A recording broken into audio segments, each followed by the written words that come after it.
Ambassador Garcetti told me that it was feasible to open this consulate before he relinquishes his responsibility, and he was wondering whether it would be possible for me to join him. And I told him that I wouldn't miss it for the world. For the last 5 years as minister, I don't think there was a single occasion I came to this city and somebody didn't stand up and say, "So when is that consulate coming?" Every time I would tell them very truthfully that, look, I'm trying my best. Prime Minister Modi, when we were looking at what we could be doing for the visit. But Ambassador Garcetti didn't tell you the full story. You get Bengaluru done and I'll get you Los Angeles done. Namaskara. Good morning to all of you. Shri D.K. Shivkumarji, Deputy Chief Minister, Ambassador Eric Garcetti, Consul General Christopher Hodge, Ms. Lisa Brown, Ministers, Members of Parliament, distinguished guests, friends from the media. It's a great day today for Bengaluru, for India-US relations. And some weeks ago, Ambassador Garcetti told me that it was feasible to open this consulate before he relinquishes his responsibility, and he was wondering whether it would be possible for me to join him. And I told him that I wouldn't miss it for the world. And there are a number of reasons for that. First, a long personal association with Bengaluru. I first came here in 1962. My grandparents lived here. I did a little bit of my schooling here. I was telling the ambassador when I joined the government, had I joined the domestic service, I would have been an officer of the Karnataka cadre. I actually did my district training in Belgaum, in Chikkodi. So for me, there was a strong personal commitment to ensure that the American consulate was finally established here. The second reason was an equally long association with the United States and our relations with that country. And it's not as old as Bengaluru, but it's still been now 45 years of association. And somehow to me, the fact that an American consulate was not there in Bengaluru was a gap, something missing in the relationship. But I also reflected on the future of our ties, and it's something I would like to talk about a little later. And when I envision where we are going, our ties are going, our cooperation is going, I think Bengaluru has such an important place, Karnataka has such an important place, that again it was for me an imperative that there is a permanent, a resident presence of American diplomats in this town. So as you can see, there was my own enthusiasm to get this done. And I must say, to give due credit to the people of Bengaluru and their representatives, especially the members of parliament, for the last 5 years as minister, I don't think there was a single occasion I came to this city and somebody didn't stand up and say, "So when is that consulate coming?" So I was actually sitting this morning and looking back at every visit I have done in the last 5 years, and every visit that issue came up. And every time I would tell them very truthfully that, look, I'm trying my best. So, it was from really, I would say, the cross-section of the society. It was from business, it was from the tech world, it was from academics, it was from people you would meet in a restaurant saying, go get that consulate done. I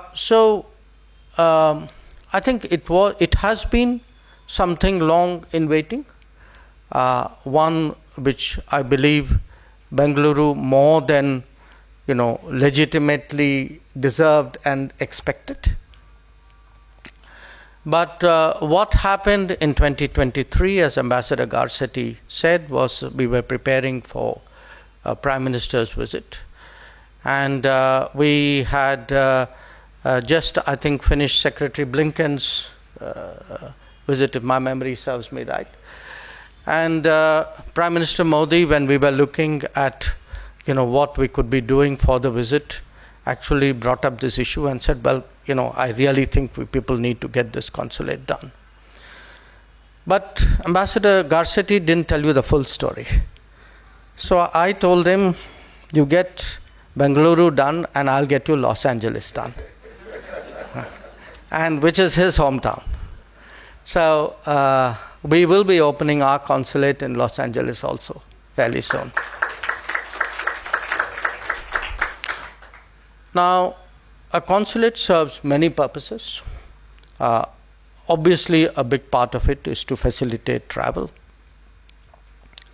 So, I do want to remind people how important that is today in terms of, obviously in terms of business, in terms of professional commitments, but also in terms of the expectations that people have of their lives and of the relationships that they maintain in a very globalized era. I was checking figures and was very glad to see that last year the RPO Bengaluru issued 883,000 passports. So I'm looking at Lisa Brown and saying, okay, you've got a job on your hands here. So, and that's just for 1 year. So these are 10-year passports. So you can figure out, do the maths, and you will see really, how important it is to ensure that travel is smooth, and that the preparations for that travel are as easy for the average citizen as possible. It's also relevant to mention that there are 3 flights every week from here to San Francisco. Hopefully with more, if Boeing and Airbus deliver, there'd be more. I think that's a legitimate expectation. We are a country today who have 350,000 students in the United States. I think that is also an important consideration, and a diaspora of 5 million people. 5 million people, all of whom have relatives to whom they are deeply attached. So, as you can see, it builds a very powerful case. Now, I do understand what the ambassador said, because, we ourselves sometimes know what it is like to establish a post and get it working. I think today is a very, very important milestone that formally the consulate starts. And regarding the, how soon you can start visa operations,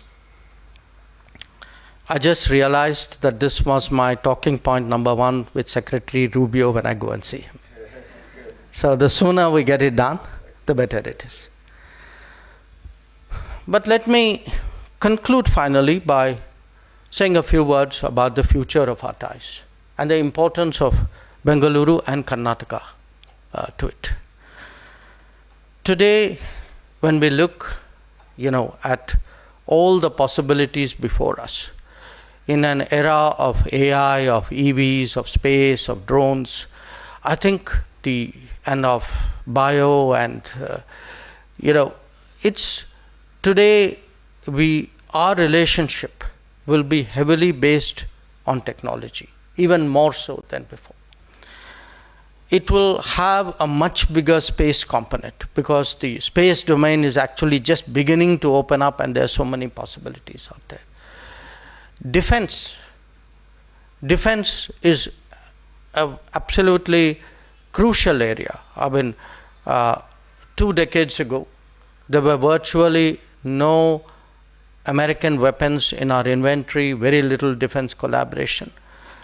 Today we fly the C-17s, the C-130s, the P-8s, the Chinooks, the Apaches. So you know, and you know, this is the town of HAL. In fact, it was HAL which first brought my family to this town. So when I look at tech, space, defense, I think the case for actually a stronger presence and, you know, leveraging the capabilities of Bengaluru and Karnataka become that much stronger. The second is actually education and research. And with the new education policy, I think the vistas for educational cooperation have also opened up. So I would very much hope to see collaborative campuses and you know, exchange of students and you know, a stronger American education presence in this region. Then there are the realities of the international economy. The fact is that supply chains are undergoing a transformation. I expect this to, I think not I, but I think all of us expect this transformation to accelerate in the coming days.